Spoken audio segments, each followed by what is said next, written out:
Meus irmãos, a paz do Senhor Jesus, eu sou o irmão Alessandro, eu congrego ali na igreja do Clube de Campo. Estamos aqui para a gravação da aula de número 3, que tem por título A Parábola da Vinha. Nesse segundo trimestre, estamos estudando o livro do profeta Isaías e o tema da nossa revista é o Evangelista do Antigo Testamento. O comentarista dessa revista é o pastor Evandir, uma revista muito boa, e eu tenho a plena certeza que os irmãos de sua congregação têm sido edificados já por essas duas aulas que se passaram. Quando nós olhamos para a lição e fala da parábola da vinha, é comum nós pensarmos em parábola e endereçarmos o nosso olhar e o nosso pensamento para o Novo Testamento, principalmente para Jesus, que é o que usa parábola. Principalmente quando nós lemos os evangelhos, nós vamos encontrar ali diversas parábolas contadas por Jesus. No Antigo Testamento nós encontramos sim algumas parábolas. O profeta Natan, ele vai trazer uma parábola. Nós encontramos aquela parábola lá no episódio do livro de Juízes, enfim.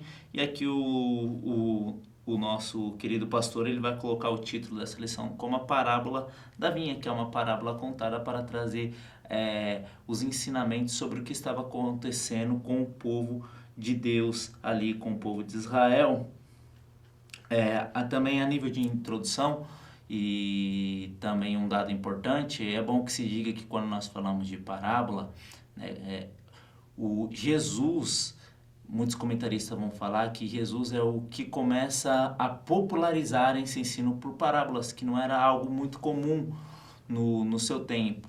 Então Jesus, ele é o que começa a popularizar esse ensino por parábolas. Vale a pena essa informação e acho que é necessário também. Mas agora, endereçando o nosso olhar para a lição, a nossa leitura bíblica está lá em Isaías, capítulo 5, versículo do 1 ao 4, mas é claro que os irmãos irão ler todo o capítulo, porque um dos pontos da aula fala também sobre esse juízo de Deus. Quando nós falamos do juízo de Deus, nós encontramos ali o pecado do povo, que se encontra entre os versículo 8 ali em diante, e por aí vai até o versículo 30. Então vale muito a pena ler para podermos dominar o texto que está aqui inserido na nossa aula. Mas eu quero começar aqui essa aula, esse subsídio, com Isaías capítulo 6, versículo 5, porque está escrito: Então gritei, ai de mim, estou perdido, pois sou um homem de lábios impuros e vivo no meio de um povo de lábios impuros. E os meus olhos viram o Rei, o Senhor dos exércitos. Então aqui o capítulo 6, ele se trata daquela visão de Isaías no templo, e não é isso que eu quero falar, mas eu quero indirecionar para o capítulo 5, porque perceba que Isaías aqui ele vai falar que ele vive no meio de um povo de lábios impuros. E quando nós olhamos e voltamos a nossa atenção para o capítulo 5, nós vamos ver essa descrição desse povo de lábios impuros, que não era somente o lábio, mas as suas práticas também eram impuras. Então o capítulo 6 ele nos faz retornar para o capítulo 5 para ver o estado desse povo, de como esse povo ele se encontrava. Aqui, como nós já vemos no livro do profeta Isaías, a nação estava passando por um declínio, tanto espiritual quanto econômico, moral e ético, porque o povo estava distante do seu Deus, o povo estava distante da sua lei, o povo praticava uma religião apenas superficialmente. Então aqui o povo de Israel estava vivendo um momento muito terrível, um momento de impureza, um movimento com envolvimento no pecado muito sério. Então era esse povo de impuros lábios e de comportamentos impuros que o profeta ele está profetizando no capítulo 5. Quando nós olhamos aqui para esse capítulo, nós podemos entender que ele pode ser dividido em duas seções. A primeira seção está no versículo 1 ao versículo 7, que traz o cântico da vinha, né? Ele começa falando sobre um cântico, esse cântico da vinha. E também a segunda seção está do versículo 8 ao versículo 30, que é o que? A amargura sofrida e produzida pelo pecado. Então nós podemos dividir também esse capítulo todo dessas duas formas. Alguns textos que nós podemos ler, quando nós falamos de vinha, também nós falamos de figueira, são termos usados para o povo de Israel, mas também nós podemos ler lá o livro do profeta Amós, o capítulo 8, Ezequiel, capítulo 15, também um dos textos que está aqui na lição é João, capítulo 15 também, que nós falaremos um pouco no final. Então são todos capítulos que vai falar sobre vinha, alguns vão falar sobre figueira, e todo esse nos ajuda a trazer material para nós enriquecermos a nossa aula. Quando nós olhamos para esse capítulo aqui, o capítulo 5, nós vamos começar a pensar da seguinte forma, né? Que aqui ele começa com uma canção, com um cântico, algo que era natural. E, inclusive nós contamos no Antigo Testamento muitos cânticos, tem até um livro falado sobre o Cântico do Cântico. E aqui ele vai falar sobre o cântico de uma vinha e vai falar sobre essa plantação, dessa plantação de vinha. Então, quem é a vinha? A vinha é simples, o próprio texto responde, a vinha é Israel, as plantas agradáveis são Judá, o dono da vinha é o próprio Deus, e as uvas bravas é a injustiça, o pecado, a corrupção e a idolatria que estava dentro do povo. Então, quando nós olhamos para esse capítulo, nós podemos pensar já no começo dele sobre essas coisas. Mas, para nós começarmos a trabalhar a lição, está escrito aqui que a vinha do Senhor dos Exércitos, e o dono trabalhou nessa vinha aqui. Quando nós olhamos para o Antigo Testamento, nós vamos ver o trabalho que o Senhor Deus, ele teve com essa vinha, com o seu povo. Nós podemos começar a buscar lá atrás, quando Deus ele pega o seu povo, quando Deus ele trabalha com o seu povo, como Deus ele liberta o seu povo, faz passar pelo Mar Vermelho, os conduz à terra sobre a liderança de Moisés e depois com a liderança de Josué, passa os dois rios, tanto o Mar Vermelho depois como o Rio Jordão, ele derruba a muralha, ele derruba as nações, ele dá a terra para o povo, e aí o povo ele acaba se desviando do caminho do Senhor. Os irmãos, é interessante também olharmos para o versículo 2, que nós vamos ver aqui uma expressão que fala, construir uma torre de sentinela. Nós vamos olhar para essa expressão e vermos a preservação e o cuidado de Deus com a nação de Israel. Quando se fala que construir uma torre de sentinela, era comum os vinheteiros, quando eles tinham as suas plantações, e algumas plantações era até consideravelmente grande. E essa construção dessa torre, ela poderia servir para uma observação daquele dono, daquela vinha. Ele ficava ali observando, ele também ficava ali contemplando e apreciando a sua vinha. O cuidado também com os animais que poderiam entrar para destruir, pessoas que poderiam entrar também para danificar, incêndio, etc. e tal. Então, quando fala construir essa torre, significa a proteção. Mas podemos entender essa mensagem da seguinte forma, como a presença de alguém permanente. Porque perceba que é construir uma torre de sentinela. Sentinela é aquele que fica vigiando, sentinela é aquele que está no posto. Então, quando nós olhamos aqui, Deus ele começa a falar que ele cavou a terra, ele tirou as plantas das melhores videiras. Primeiro nós vimos o cuidado nessa introdução que eu acabei de dizer. E agora construir uma torre de sentinela significa a presença de Deus no meio do seu povo. Deus ele sempre esteve presente na história do povo de Israel, tanto na libertação quanto na peregrinação. Era a coluna de fogo, era a nuvem e tudo mais, essas manifestações que Deus ele fazia. Então aqui se mostra essa presença permanente, que Deus sempre está no meio do seu povo. E aqui nós podemos olhar para os Salmos 91, porque é um salmo que podemos pensar sobre essa proteção, essa presença e esse cuidado, esse zelo que Deus ele sempre tem com o seu povo. O Salmo 91, ele pode nos ajudar a pensar nisso, porque existe aqui alguns termos que podemos relacionar com Deus sobre cuidado, proteção e a permanência de Deus. Aquele que habita no abrigo do Altíssimo e descansa à sombra do Todo-Poderoso, pode dizer ao Senhor, tu és o meu refúgio, a minha fortaleza, o meu Deus em quem confio. O verso 4, Ele o cobrirá com as suas penas e sob as suas asas você encontrará refúgio. A fidelidade dele será o seu escudo protetor. Então, quando nós falamos de abrigo aqui, aquele que habita no abrigo ou no esconderijo do Altíssimo, abrigo aqui é uma cobertura segura que o Senhor provê para os seus servos. Aqui a Bíblia diz tudo, Thomas Nelson, ela vai trazer isso. Então a briga aqui mostra essa proteção, essa cobertura segura a qual os servos do Senhor estão debaixo. E aqui nós conseguimos pensar que o dono da vinha sim estava protegendo o seu povo. Quando nós falamos de sombra aqui, isso indica segurança. A sombra aqui podemos falar sobre a segurança que o povo de Deus ele tem em sua presença.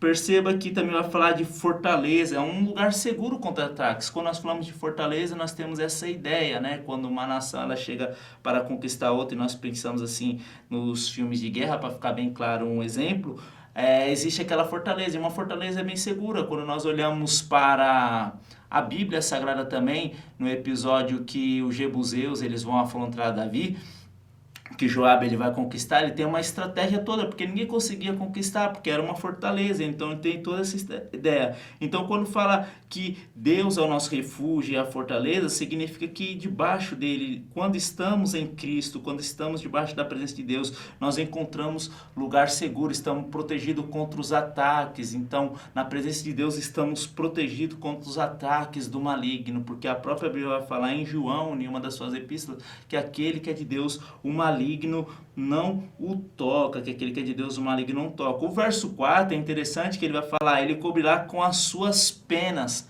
Aqui se dá a ideia de um zoomorfismo. O que é zoomorfismo? É atribuir a Deus a forma de animal. E parece um pouco estranho, mas esse termo vai nisso, né? Esse termo no grego, zoou, das ideias de animal, e morfismo vem de morfê, que dá forma. Então é para nós podermos entender. Então zoomorfismo é atribuir a Deus a figura de um animal. Asas, né? Deus ele não tem asas, mas está dando a ideia da proteção de um pássaro com os seus filhotes. Então aqui nós conseguimos entender, assim como o Senhor ele construiu uma vinha, ele ficou como uma sentinela na parábola, que nós conseguimos entender o cuidado e a proteção de Deus para com o seu povo. Então o Salmo 91 ele exemplifica bem isso, desse cuidado, dessa proteção, dessa segurança que nós temos debaixo de Deus. O Senhor da vinha, ele plantou uvas boas. E aí, quando nós olhamos aqui no verso 12, vai falar, ele esperava que essas uvas fossem boas, mas deu uvas azedas. Então, o que nós conseguimos extrair aqui dessa mensagem? É que Deus, ele providenciou tudo para que o seu povo produzisse bons frutos, para que o seu povo produzisse bons frutos. Quando nós olhamos aqui, nós podemos pensar da seguinte forma, de que forma Deus ele fez isso? Deus primeiro ele deu uma terra. Deus ele deu uma terra para que esse povo ele ali crescesse, para que aquele povo se estruturasse de uma forma de nação. Deus ele deu uma lei para que esse povo andasse em obediência a essa lei. Deus ele deu juízes, deu profeta, deu reis, sacerdotes e etc. para governar e guiar o seu povo. Deus ele deu um templo para que o seu povo tivesse a sua adoração. Então isso significa dizer que Deus providenciou tudo para que essas uvas fossem boas, para que o seu povo ele produzisse bom fruto. Mas quando nós olhamos para o próprio verso 2, vai falar, mas só deu uvas azedas. Então, quando nós extraímos uma lição desse versículo, significa que o Senhor Deus, ele sempre vai dar o recurso necessário. No Novo Testamento, o Senhor Deus deu o Espírito Santo para que todos aqueles que nascessem de novo produzissem o fruto do Espírito em sua vida. E nós temos a palavra de Deus para nos nortear, para nos dar o caminho, para trazer edificação. Nas nossas igrejas nós temos o nosso pastor, o presbítero, os líderes. Então, quando nós olhamos aqui, Deus ele proporciona todo o meio para que nós venhamos produzir por sua graça e a sua infinita misericórdia. E foi isso que o Senhor Deus ele fez. Ele deu todo o necessário para que o povo produzisse boas uvas, mas ele deu uvas azedas. Mas olhando ainda para essa mensagem, vamos lá para o Evangelho de João, capítulo 15, versículo 2, nós vamos ver algo muito interessante sobre a misericórdia de Deus manifestada na história do povo de Israel, com a sua preservação com um povo que era para produzir frutas boas, mas deu frutas azedas. O versículo 2 vai falar: todo ramo que estando em mim não dá fruto, ele corta. Eu só quero ficar aqui com essa parte do versículo.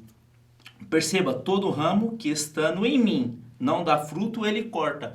O povo de Israel estava em Deus, ele servia, andava na presença do Deus de Israel. Só que esse povo, ele deu frutas azedas, como nós lemos. Perceba, não dá fruto, o que o próprio Senhor ele faz? Ele corta. A palavra que cortar no grego, ela é muito interessante, que ela é rairo. Rairo dá a ideia de levantar, colocar para cima.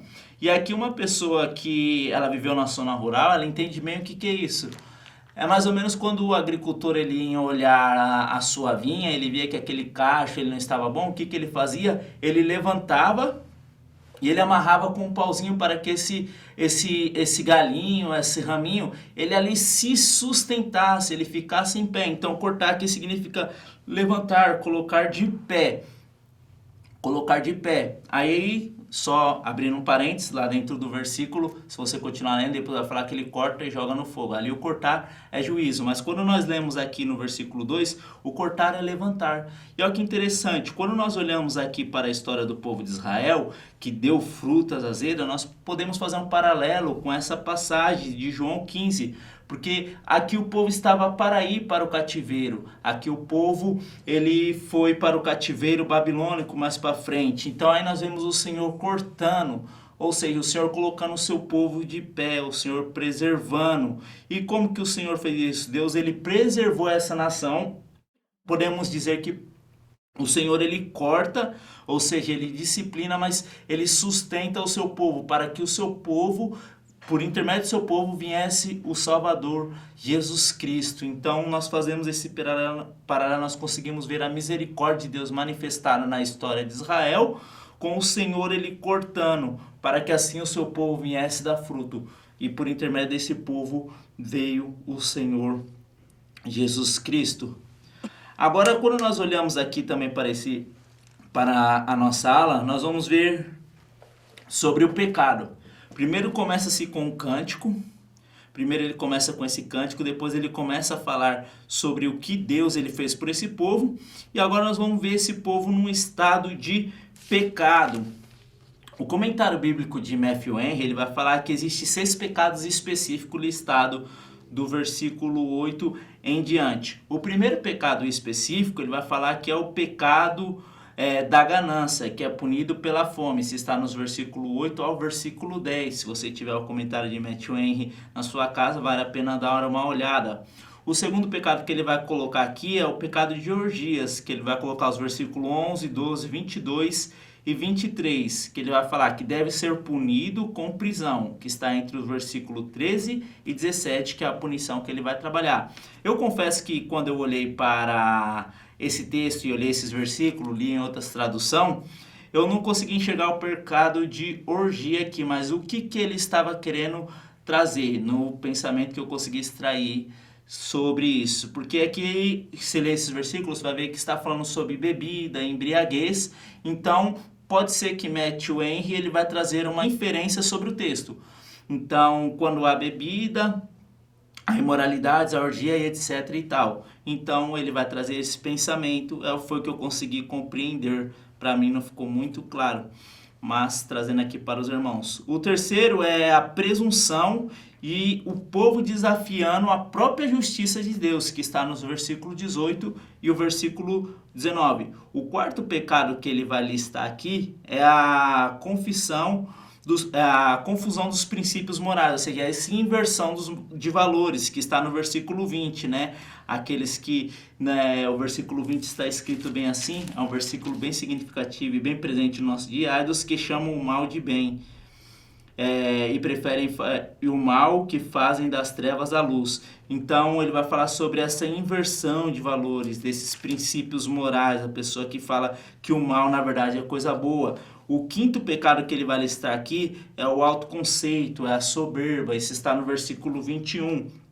O sexto é a perversão da justiça, quando o povo perverte a justiça de Deus, que está no versículo 24 ao versículo 25 desse capítulo. Então, Matthew Henry ele vai listar esses 6 pecados específicos. Quando nós olhamos para o versículo 6, é importante nós lermos isso aqui, que nós vamos ver agora uma série de punição. Essa expressão ela traz a consequência que o pecado ele traz sobre a nação de Israel. O verso 6 vai falar: farei dela um terreno baldio, não só será podada nem carpitada, espinhos e ervas daninhas crescerão nela. O que isso é interessante? Isso é interessante que isso nos remete ao Éden. Quando você lê lá Gênesis capítulo 3, versículo 18, nós vamos ver que uma das consequências do pecado era espinhos e ervas daninhas. E quando nós olhamos para esse texto, nós vemos que o pano de fundo está lá em Gênesis. Isso aqui mostra a consequência do pecado que o povo de Israel iria sofrer. Então nós podemos voltar para lá e ver que agora o povo de Israel ia ter uma consequência pelo seu pecado. O verso 5 ele vai falar: pois eu digo que vou fazer com a minha vida.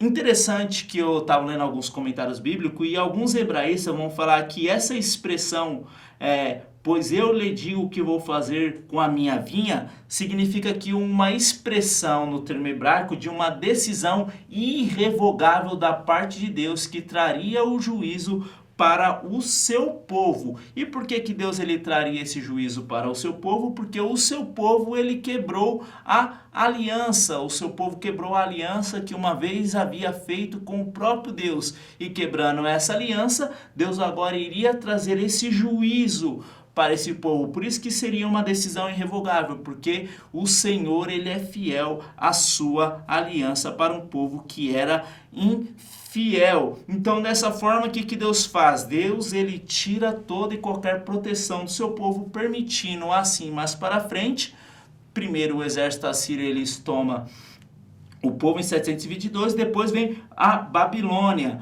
Então, nós encontramos isso ainda no versículo 5, derrubarei a sua cerca. E o que mostra isso? Isso, ele está trazendo o paralelo ali da vinha, mas aqui mostra que Deus ele estava tirando toda e qualquer proteção, permitindo assim que o seu povo fosse subjugado por uma nação ímpia, E aqui também nós vemos o retrato de como ia ficar essa nação, que vai falar pastos e terrenos baldio, que está também no verso 6 e no verso 5, para que seja ela transformada em pasto, derrubarei o seu muro para que seja pisoteada, farei dele um terreno baldio, uma terra que emanava leite e mel, agora ia ficar como terreno baldio.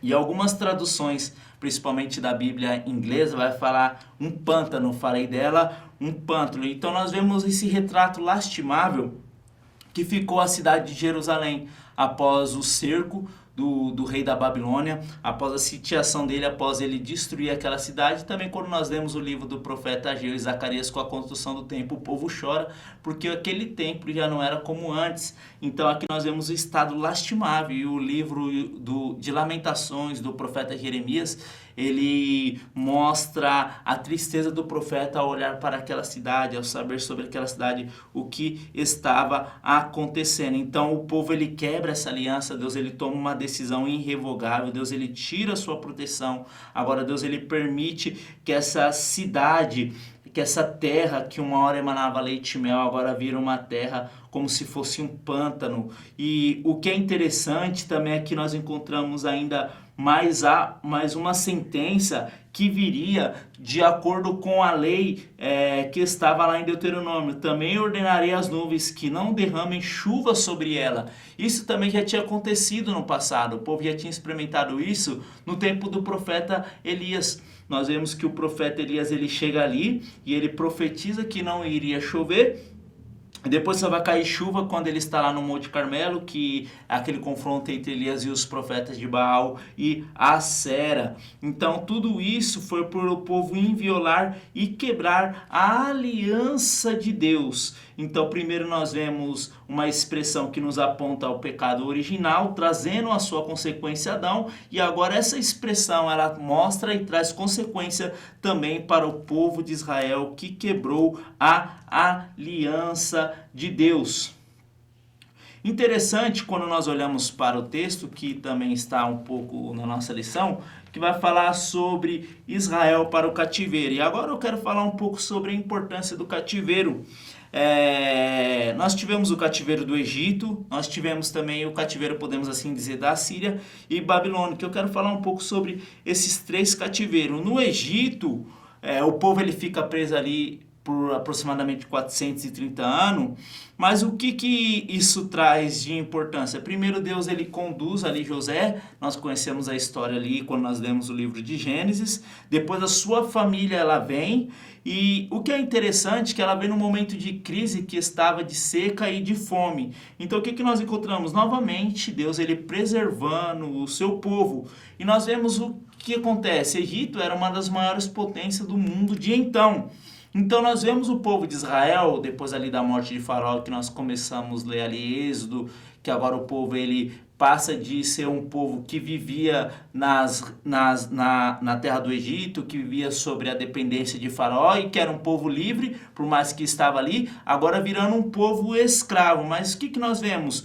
Um desenvolvimento nacional e um cumprimento da promessa de Deus no povo no exílio do Egito. Porque o próprio Deus ele prometeu para Abraão que a sua nação, que os seus descendentes, eles seriam como as estrelas do céu e como as areias. E nós vemos esse povo ele crescendo de uma forma, vamos dizer assim, alarmosa. E é Êxodo, salvo engano, é capítulo 12, agora eu não me lembro o versículo, vai falar que era 600 mil, fora mulheres e crianças. Então nós vemos um povo crescendo, nós vemos um povo se multiplicando dentro do cativeiro. Então o primeiro cativeiro, nós conseguimos extrair uma lição da seguinte forma, que Deus ele preserva, o povo ele se desenvolve a chegar ao nível de uma nação e o povo cresce dando cumprimento da promessa de fazer aquele povo como as estrelas do céu e como as areias da praia. O exílio do povo assírio, que acontece no ano 722 a.C., ele é significativo, e quando nós lemos o livro do profeta Reis, nós conseguimos ver que o rei, o sistema de governo assírio era trazer outros povos para aquela nação que eles conquistavam e assim misturar aqueles povos para que aquele povo que tinha acabado de perder a guerra, ele viesse perder a sua cultura, a sua identidade e também a sua religião. Então, a Assíria ela traz 5 povos e ali eles misturam, a capital é Samaria e tudo mais. Nós vemos que a Assíria ele faz esse sincretismo religioso. E ali o povo de Israel tinha judeus, mas não era, vamos dizer assim, judeus de sangue, mas era um povo mestiço, que nós vemos no Novo Testamento que tem essa crise, essa tensão entre os judeus e os samaritanos, porque ali estava a capital. Mas o que isso foi importante? Isso é importante primeiro, que nós vemos essa barreira cultural entre o povo judeu e o povo samaritano, mas lá para frente Samaria serviu de trampolim para que os discípulos eles fossem enviados até os confins da terra. Então quando nós olhamos esse cativeiro, quando nós olhamos esse povo misturado, quando olhamos esse sincretismo religioso que ocorreu, mais lá para frente quando nós olhamos para o Novo Testamento, nós vamos ver que começa na Judéia, Samaria e até os confins da terra. Então serve como se fosse um trampolim. Assim que acontece a morte ali de Estevão, nós vamos ver que a primeira região onde que os discípulos eles chegam, eles vão chegar ali em Samaria e dali eles vão avançar para os confins da terra. Então Samaria nós podemos pensar num ponto bom que aconteceu no cativeiro, de um trampolim. Ainda falando sobre cativeiro, agora nós chegamos do Babilônia, que é o tema, que é o que envolve o livro do profeta Isaías. O cativeiro babilônico ele foi importante para o povo que, primeiro, Deus ele traz o povo para a Babilônia, o povo fica preso ali 70 anos, e agora o povo ele não volta, e o pecado que eles não cometem é a idolatria. Eles não cometem a idolatria, inclusive até hoje. Mas o que é interessante, nem todo o povo que estava na Babilônia ele volta. Acontece o que se chama diáspora. Os judeus ele se espalha. Só que o templo ele estava destruído. Nós vemos ali a empreitada de Zorobabel, nós vemos a empreitada ali de Ageu, Neemias, quando nós lemos o livro, e o templo não era mais aquele templo suntuante, tudo mais, enfim. Mas o povo se espalhou, e o templo era onde que o povo praticava a sua religião. E o que acontece? Os judeus estão espalhados pelo redor do mundo, houve esse espalhamento do povo judeu. Então o que eles começam a desenvolver? As sinagogas, para manter a sua religião, para manter a sua adoração e para aprender a lei. E nós vemos no Novo Testamento que as sinagogas ela foi ponto fundamental para que o evangelho ele viesse a ser propagado. Então, quando nós olhamos aqui para essa aula e nós vemos aqui Israel para o cativeiro, nós vemos que o cativeiro ele trouxe benefícios. Nós conseguimos tirar lições importantes desses 3 cativeiros que eu acabei de trazer. Esses cativeiros eles foram importantes, eles foram fundamental na história do povo de Israel. Ainda olhando aqui para a lição, o pastor Ivadir ele colocou algo muito importante aqui, numa aplicação pessoal, que Israel é a vinha do Antigo Testamento e a igreja é a vinha do Novo Testamento.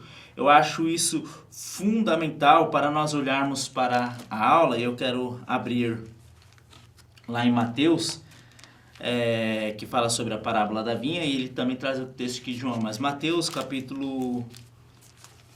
Ele colocou aqui Mateus capítulo 23, Mateus capítulo 21, versículo...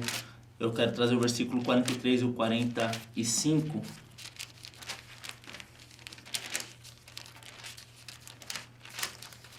A parábola da vinha, que está escrito assim: Portanto, eu lhe digo que o reino de Deus será tirado de vocês e será dado a um povo que dê frutos do reino. O versículo 45. Quando o chefe dos sacerdotes e os fariseus ouviram as parábolas de Jesus, compreenderam que ele falava a respeito deles.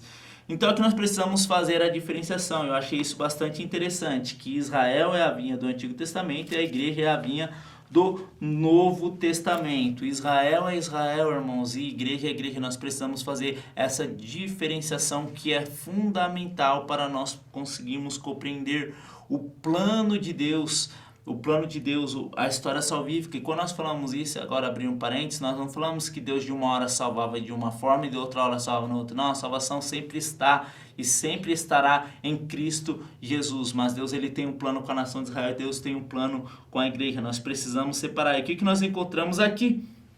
Nessa parábola, a parábola dos lavadores, nós encontramos aqui que primeiro Deus ele deu à nação de Judá, à nação de Israel, profetas. Só que nós encontramos uma sentença do próprio Jesus falando para aquele povo que o reino deles seria tirado e ia ser dado a outro. Por quê? Porque eles não estavam dando frutos.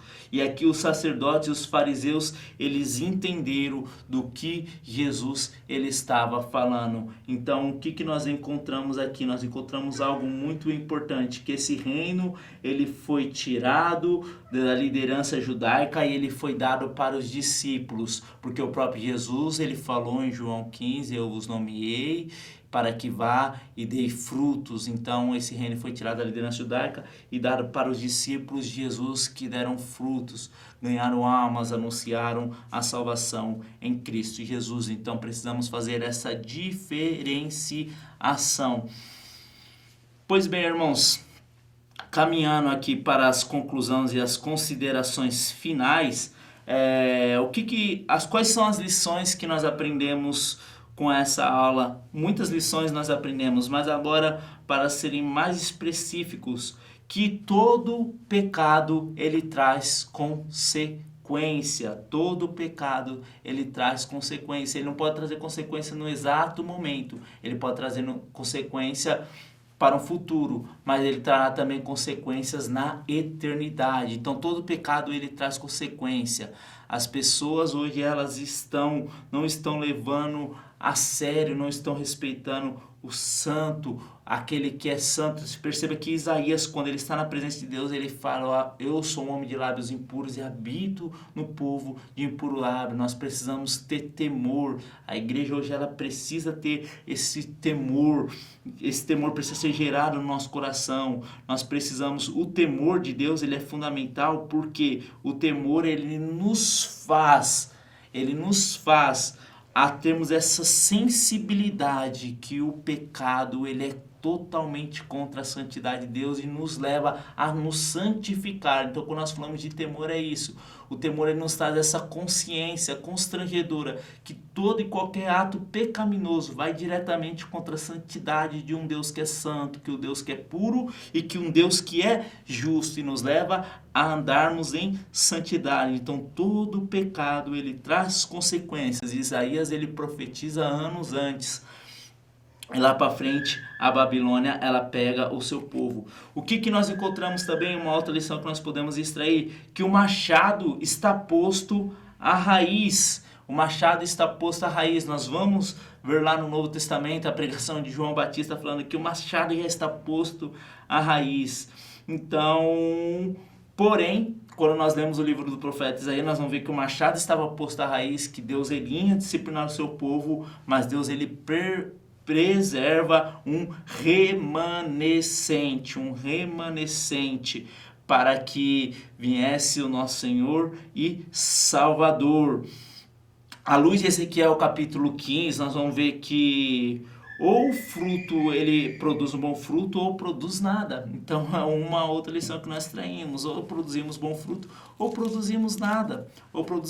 Lá quando nós lemos Isaías, nós vamos ver que o pecado do povo era tal que vai falar que mas deu uvas azedas. Tem uma outra expressão que vai falar que essas uvas, então porque produziu uvas azedas, o versículo 3 e o versículo 2 significa mal cheirosa. Então está falando dessa contaminação, dessa impureza. Ou nós produzimos bom fruto ou nós produzimos nada. E fica no final da Bíblia: aquele que é santo santifique mais, aquele que é impuro então que continue as suas impurezas. Então quando nós olhamos para aqui, nós somos chamados a produzir frutos primeiramente dignos de arrependimento. Então nós temos o auxílio do Espírito Santo, que nos regenera, que nos purifica e que nos santifica de todo e de qualquer pecado. Então o Espírito Santo ele nos regenera, ele nos purifica e ele nos santifica.